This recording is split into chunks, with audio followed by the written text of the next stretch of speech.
Imagine a peaceful morning. The sun's just peeking over a tropical paradise. Birds are chirping softly. Mighty battleships lie silently on the water. A scene that seems like a dream, doesn't it? But then, the sky is torn apart by the ear-splitting roar of aircraft engines. A series of horrific explosions rip through the air, turning that tranquil spot into a living hell. This wasn't some nightmare. This was December 7th, 1941 at Pearl Harbor, Hawaii. Over 350 Japanese aircraft launched a lightning-fast, brutal surprise attack on the mighty U.S. Pacific Fleet. It was a blow designed to utterly destroy and cripple. At the time, many Japanese probably believed this was their greatest triumph, a testament to the unstoppable power of the Empire of the Rising Sun. But if history has taught us anything, it's this. The most resounding victories sometimes hide the most catastrophic blunders.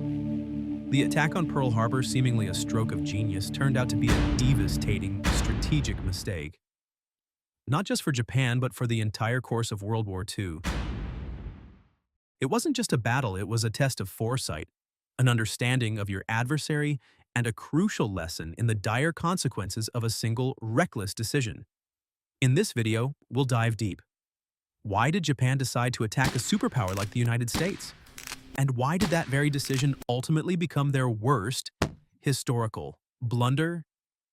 Let's uncover the chilling mysteries behind one of the pivotal events of the 20th century. To truly grasp the shock of Pearl Harbor, we must journey back. Back to a Japan shrouded in mystery, a realm of ancient traditions and peaceful landscapes. For centuries, this island nation had largely kept to itself, a serene painting untouched by the chaotic brushstrokes of the modern world. But that tranquility, it couldn't last forever. In the mid-19th century, the silence was broken. Western powers, with their powerful ships and demands, forced Japan's doors open.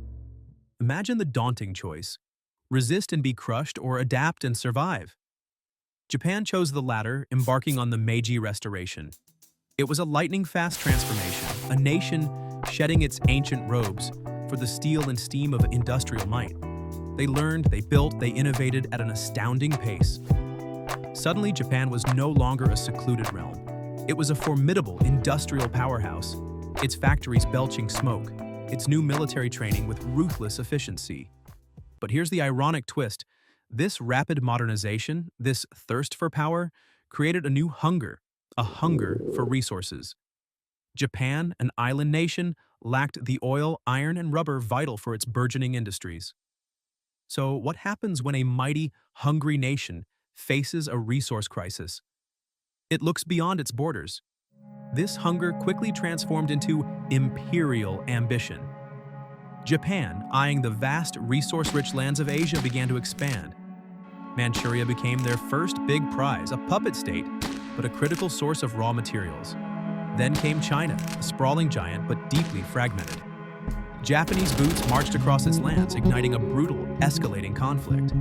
The world watched, increasingly alarmed, as the Empire of the Rising Sun grew larger, stronger, and more ruthless. Yet, this relentless expansion inevitably clashed with another rising power, the United States. America, with its own interest in the Pacific, couldn't ignore Japan's aggressive moves. Slowly, steadily, the economic screws tightened. Embargoes on vital resources like oil, steel, and rubber began to choke Japan's war machine. It was a strategic stranglehold, forcing Japan into a desperate corner. How do you respond when your very survival seems to be threatened? This mounting pressure, this perceived humiliation, fueled a radical idea within Japan's military leadership. A plan so audacious, so risky, it seemed almost unthinkable. Admiral Isoroku Yamamoto, a brilliant but cautious strategist, knew America's immense potential. Yet even he would eventually lay the groundwork for a daring, all-or-nothing gamble. A gamble that would be forever linked to the name Pearl Harbor. As dawn broke on December 7th, a massive Japanese fleet, shrouded in absolute secrecy, had already positioned itself. Miles away from Hawaii, pilots prepared for what they hoped would be the ultimate knockout punch. On the command deck, Admiral Nagumo's tactical map lay ready. This wasn't just a mission, it was a desperate gamble, a strike intended to shatter American will and secure Japan's future. At 7:55 a.m., the peaceful morning exploded. From above, Japanese aircraft, insignia blazing, descended with terrifying speed. Torpedoes, sleek and deadly, plunged into the water, tearing open the mighty battleships. Smoke and fire instantly erupted, turning Battleship Row into an inferno. Sailors, moments before enjoying their Sunday, now fought for their lives in burning oil, their screams lost amidst the chaos. The heart of the tragedy struck the USS Arizona. A single armor-piercing bomb ignited its forward ammunition magazine.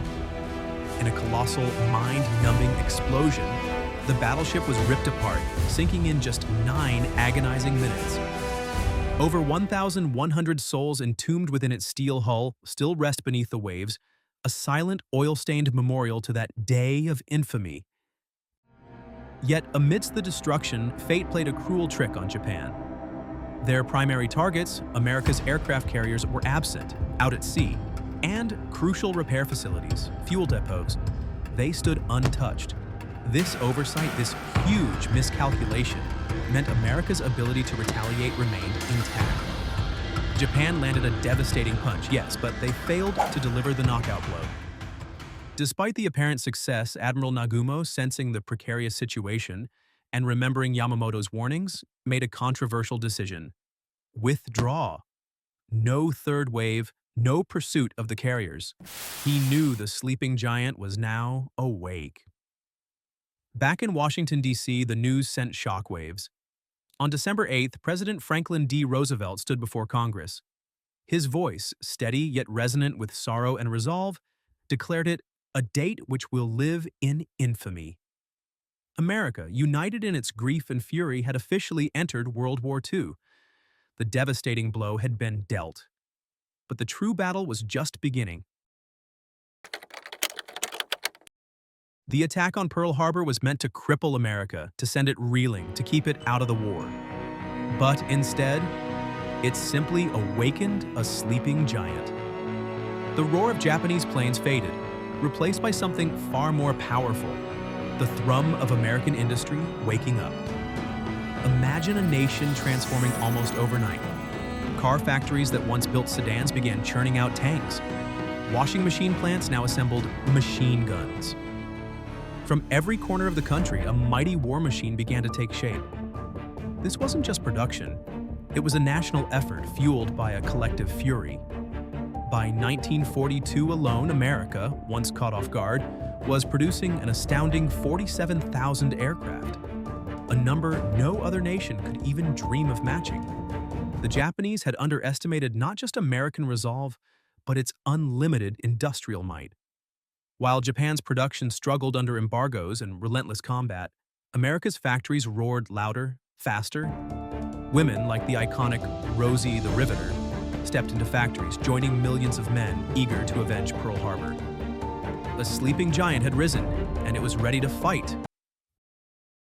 This reawakened power quickly turned the tide. 6 months after Pearl Harbor, the pivotal Battle of Midway became a devastating Japanese defeat. Thanks to brilliant code-breaking, the U.S. Navy decimated Japan's carrier fleet, the very heart of their power. This wasn't just a victory, it was a strategic masterpiece, proving that America was back, stronger than ever. From Midway, the U.S. began its relentless island-hopping campaign across the Pacific. Skipping heavily fortified strongholds, they seized key islands, inching closer to Japan's homeland. Meanwhile, American submarines hunted Japanese shipping lanes, slowly strangling their vital supply lines. Japan, once the aggressor, was now on the defensive. The initial shock of Pearl Harbor had morphed into an unstoppable force. The American industrial might, combined with unwavering national will and brilliant strategy, began to grind down the empire of the rising sun. The consequences of that infamous day were now unfolding, not as Japan had hoped, but as a relentless march towards their ultimate defeat. The story of Pearl Harbor, seemingly a single, devastating blow, actually reveals far deeper truths. It's a stark reminder of the immense industrial disparity between nations. Japan, though driven and brilliant, simply could not match America's unrivaled capacity to produce. It was a race against a machine designed to be limitless.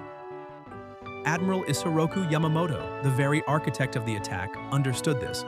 His chilling prophecy, "I fear all we have done is to awaken a sleeping giant and fill him with a terrible resolve," proved tragically prophetic. His initial warnings, dismissed by blind ambition, echoed through the war as America's might grew, proving the fatal flaw in Japan's boldest strategy. Pearl Harbor also taught the world about resilience. The swift recovery of the U.S. fleet, the incredible speed of repair, the national unity forged from the fires of attack. It was unprecedented. This event didn't just galvanize America, it transformed its psyche, uniting a nation seemingly fractured, ready to stand against tyranny. Beyond the battlefield, Pearl Harbor left an indelible mark on global politics. It marked the definitive entry of the United States into World War II, fundamentally shifting the balance of power. It contributed to the end of colonialism, reshaping the geopolitical map, and ultimately paved the way for new international bodies like the United Nations, born from a desperate hope for lasting peace. The echoes of December 7, 1941 still reverberate today. Pearl Harbor stands as a powerful, eternal lesson. The dangers of miscalculation, the perils of underestimating an adversary, and the unforeseen consequences of even the most decisive actions.